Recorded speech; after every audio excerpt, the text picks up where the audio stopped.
Mais qui êtes-vous? Qu'est-ce que vous faites? Ah! Où est-ce que vous m'emmenez? Pas de question, avance. Pitié. Oh. Mais qu'est-ce que vous me voulez?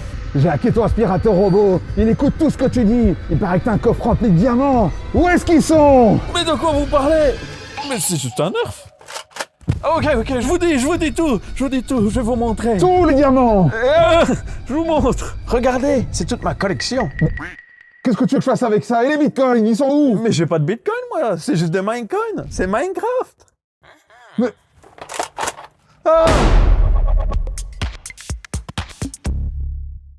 Inviter des inconnus dans votre salon pour regarder tout ce que vous faites, ça ne vous viendrait jamais à l'idée. Pourtant, c'est ce que se permettent beaucoup d'objets connectés que vous utilisez au quotidien. Prendre des photos privées de vous, scanner l'intérieur de votre maison pour entraîner des IA, vendre des données personnelles à des partenaires, un classique celui-là. Générer des failles de sécurité dans votre réseau, c'est parfois un gros problème. On va vous expliquer tout ça et vous donner des conseils pour mieux vous protéger. Lampe, aspirateur robot, montre, enceinte, télévision, caméra, ce sont des objets connectés dont on a pris l'habitude de ne pas se méfier. On s'est dit que le fait que tout soit connecté nous simplifie la vie au quotidien. C'est ce côté fun, simple, facile et inoffensif qui nous donne l'impression qu'en fait, tout va bien sur ces objets, alors qu'en fait, ils pourraient causer d'énormes problèmes. Par exemple, en 2020, des photos d'une femme assise sur ses toilettes ont été partagées sur des groupes Facebook et Discord. Ces photos, elles provenaient en réalité d'un aspirateur robot connecté iRobot, et ce robot prenait des photos pour justement entraîner son intelligence artificielle pour mieux reconnaître son environnement. Le truc, c'est qu'il y avait des sous-traitants qui avaient accès à ces photos pour les traiter, qui faisaient partie d'une société externe et qui les ont partagées tout simplement en ligne. Par définition, un objet connecté, il est connecté. Donc les informations ne vont pas rester en local, elles vont être envoyées vers le cloud. Et le cloud, c'est vaste. On ne sait pas ce que ça signifie, c'est un peu abstrait. On ne sait pas vraiment où va cette information. Ça veut dire que globalement, il y a des gens, vous savez pas qui c'est, ils savent exactement combien de pièces il y a chez vous, le nombre d'objets de valeur qu'il y a aussi, et si vous vivez seul, et à quelle heure et à quel moment vous n'êtes pas chez vous. Alors la société iRobot a quand même essayé de se justifier en disant que ces photos provenaient d'un programme de développement, que l'utilisatrice a accepté de participer, donc c'est pas un truc qui était par défaut activé, et donc derrière, c'était pas vraiment de leur faute. Et même si cette explication n'est pas complètement incohérente, elle met quand même en valeur plusieurs problèmes. Déjà, est-ce qu'on comprend vraiment ce qu'on accepte de nos appareils connectés? Par exemple, la personne en question dans l'histoire qu'on vient de donner, elle a peut-être accepté en se disant mon robot sera plus intelligent, sans vraiment lire les petits écrits derrière qui disaient que il y aurait des êtres humains qui vérifieraient toutes les photos derrière. Et deuxième point, est-ce qu'on comprend vraiment le risque de ce qu'on communique à certaines marques et surtout de ce qu'ils font avec les données? Peut-être qu'elle avait lu le petit écrit qui disait que les photos seraient partagées avec des êtres humains, mais elle ne se rendait pas compte que ces personnes allaient peut-être partager ces photos de manière illégale. Une deuxième histoire, c'est les montres connectées spécifiquement designées pour les enfants. Alors il y en a plein sur Amazon, il y en a certaines vendues entre 50 et 100 euros. Pour certains, c'est un investissement qui est ok, sauf qu'en réalité, assez souvent d'ailleurs, l'application qui est fournie avec cette montre connectée qui est destinée aux parents pour voir la localisation de son enfant, pouvoir lui envoyer des messages, etc., n'était pas du tout, mais alors là, pas du tout sécurisée. N'importe qui, avec l'ID de la montre ou voire même le numéro de téléphone lié à cette montre, pouvait avoir accès aux messages, aux photos parce qu'il y a une caméra sur la montre et aussi pouvait accéder à des messages vocaux et se faire passer pour un parent. Et ça, c'est quand même assez grave. Et d'ailleurs, cette montre, elle est toujours vendue dans le commerce. Il y a plein de gens qui le savent toujours pas. Donc vraiment, il faut faire attention à ce genre de cas. Non mais c'est abusé. Imagine, c'est toujours en vente. Donc il y a des gens qui pourraient se faire passer pour des parents, dire à un enfant « Oh, va juste au coin de la rue, je viens te chercher en voiture, tout va bien. » Et au final, ils se font enlever. Et derrière, comme peut-être l'enfant s'est éloigné de l'école, il est plus devant les caméras et tout ça. Et ce serait un mystère de comment il a disparu. Si vous vous dites que les aspirateurs robots et que les montres connectées pour enfants, ça vous concerne pas forcément, on a deux derniers exemples qui vont peut-être potentiellement vous concerner un peu plus. Ce sont les télévisions et les assistants vocaux. Si vous avez une télévision connectée, il y a de grandes chances que tout ce que vous regardez soit analysé et envoyé sur des serveurs, notamment avec ce qu'on appelle l'ACR, pour reconnaissance automatique de contenu. La télévision va prendre des screenshots de ce que vous regardez, et ça peu importe la chaîne, la télévision, l'application, ou même si vous branchez votre PC en HDMI à votre TV. Ces fameux screenshots vont être analysés et envoyés à des partenaires. Quant aux assistants vocaux connectés, faut pas chercher bien loin. Littéralement, on l'installe pour qu'il écoute ce qu'on dit. Sauf que parfois, il peut écouter ce qu'on dit, même quand on n'a pas envie qu'il écoute, parce que il a peut-être capté qu'on voulait lui parler, alors qu'en fait, pas du tout. Et parfois, notamment dans le cas de Siri dans les débuts, tout était analysé et envoyé à Apple, où des gens devaient absolument comprendre ce que la personne disait, et certains s'étaient même posé la question en se disant la personne elle parlait pas vraiment à Siri, mais ils devaient quand même analyser et envoyer ça sur des serveurs. Vous le savez, chez les Yankees, on aime bien se faire notre propre avis et bidouiller un peu. Du coup, on a pris cet air fryer connecté de chez Xiaomi, parce que oui, un air fryer connecté, c'est utile, apparemment, Nadir. Le but de cette démonstration est de voir quelle donnée est collectée et surtout, qu'est-ce qu'il en fait. L'écosystème Xiaomi est un peu spécial parce que quand on regarde le nombre d'objets connectés et surtout leur variété, c'est quand même assez impressionnant. Il y en a tellement qu'on ne sait même plus quoi en faire et ce qui se passe. On a décidé de partir sur un air fryer qui est connecté en Wi-Fi directement au serveur de Xiaomi, mais pour le contrôler, il faut aussi une application mobile qui elle aussi est connectée en Wi-Fi. Le but de cette démonstration, c'est de voir quel serveur le air fryer et l'application contactent. Le setup est assez simple, mais je vais quand même vous l'expliquer. On a tout d'abord un téléphone Android qui est complètement formaté. Il n'y a aucune autre application qui est lancée, à part l'application Xiaomi que je viens tout juste d'installer. On crée un compte et on se connecte dessus. Ensuite, pour pouvoir capturer le trafic et voir ce que l'application fait et sur quel serveur elle se connecte, on va utiliser ce qu'on appelle un proxy. Sauf que ce proxy, il est directement dans notre PC et on va faire en sorte que tout le trafic qui sort du téléphone passe d'abord par l'ordinateur. Ainsi, on peut voir vers quoi est-ce qu'il pointe, vers quel serveur et aussi voir ce qu'il y a dans la requête. On se rend compte que l'application Xiaomi, elle envoie pas mal de données. Déjà, elle envoie des données de localisation, c'est absolument pas nécessaire du tout, surtout pour un air fryer. Elle envoie aussi des informations du système, c'est-à-dire quelle version d'Android, sur quel téléphone j'envoie, parfois mon numéro de téléphone aussi, et ça c'est vraiment assez grave. On voit aussi que l'application va contacter Facebook pour je ne sais quelle raison. J'ai même pas de compte Facebook, j'ai même pas Facebook d'installer sur ce téléphone. Elle contacte aussi TikTok ainsi que Pangle. C'est une entreprise du réseau publicitaire de TikTok, sûrement pour faire de la télémétrie ou aller voir ce que vous faites pour peut-être vous donner plus de publicité TikTok qui soit de plus en plus précise. Évidemment, vu que c'est aussi un air fryer chinois dans sa version chinoise, ça contacte aussi les serveurs de Tencent.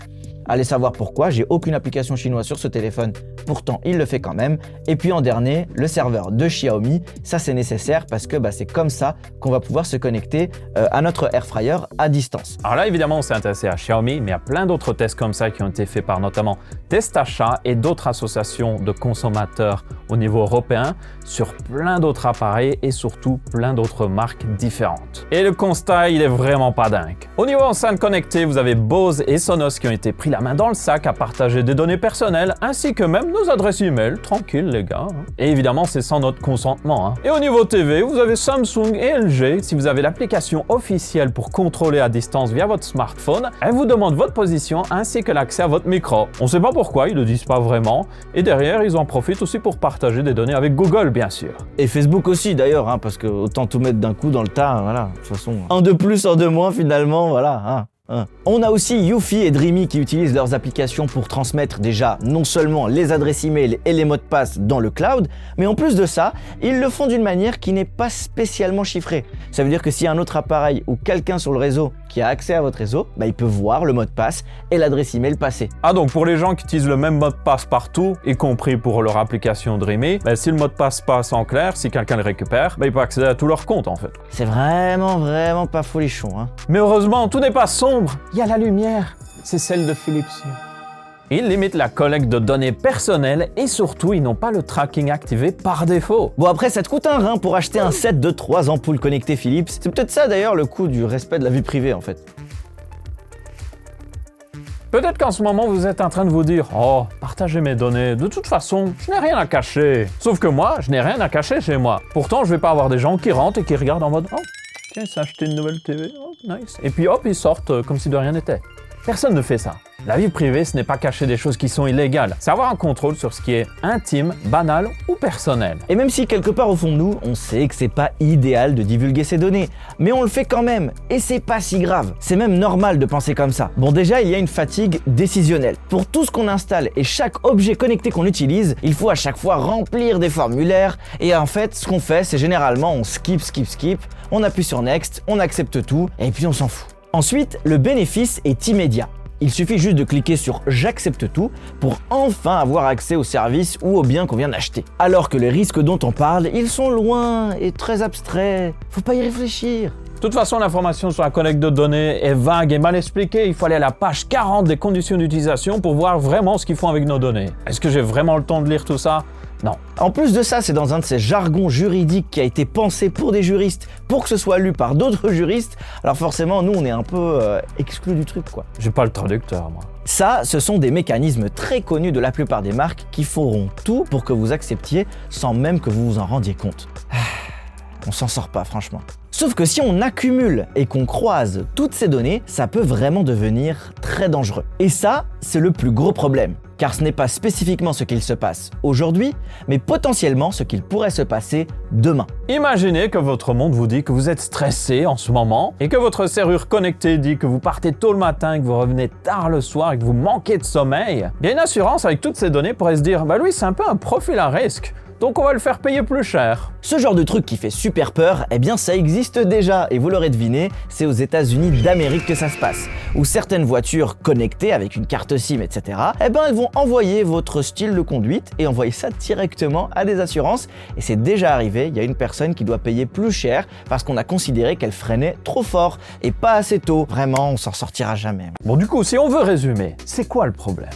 Bah déjà que la collecte des données est excessive et elle dépasse de très loin l'utilisation de l'objet en lui-même. Pourquoi est-ce que l'application Xiaomi a besoin de ma localisation pour que j'utilise un four? Elle doit savoir où sont tes patates pour mieux les cuire.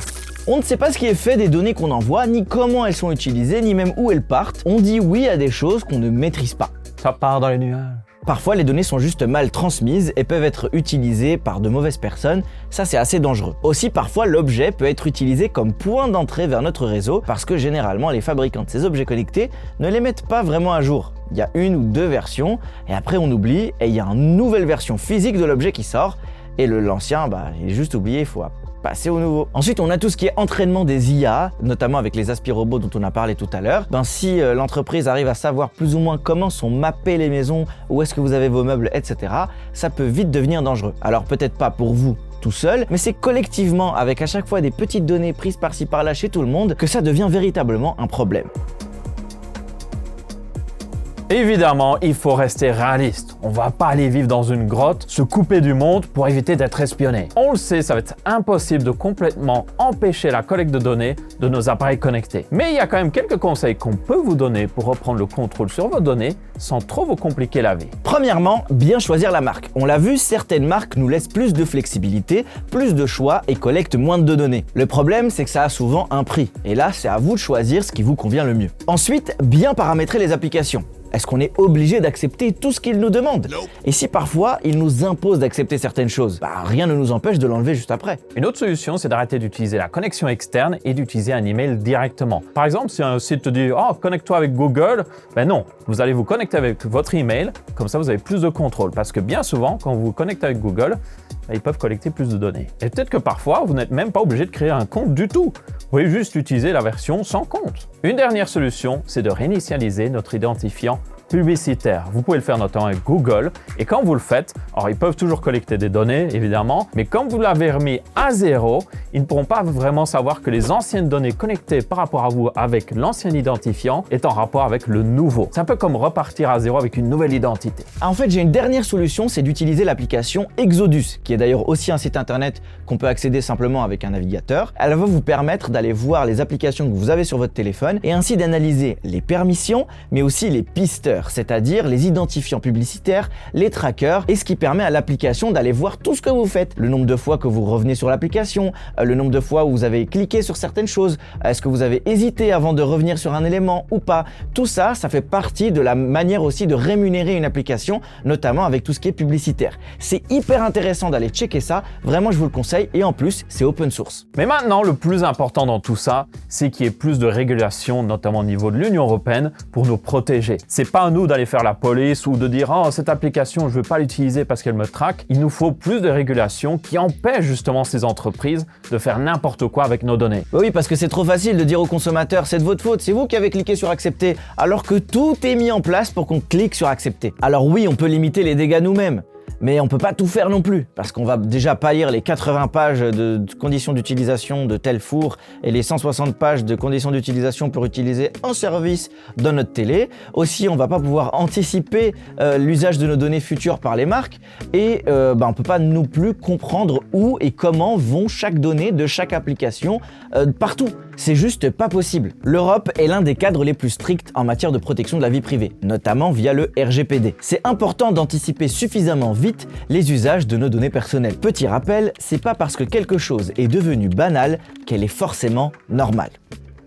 Et vous, qu'est-ce que vous penseriez si quelqu'un rentrait chez vous, regardait un petit peu autour et partait sans rien dire? Moi, j'aimerais pas trop. Qu'est-ce que vous en pensez? Dites-le nous dans les commentaires. Vous pouvez aussi laisser un petit pouce bleu sur la vidéo si vous l'avez bien appréciée et trouvée informative. On se retrouve pour une prochaine vidéo et on vous dit au revoir.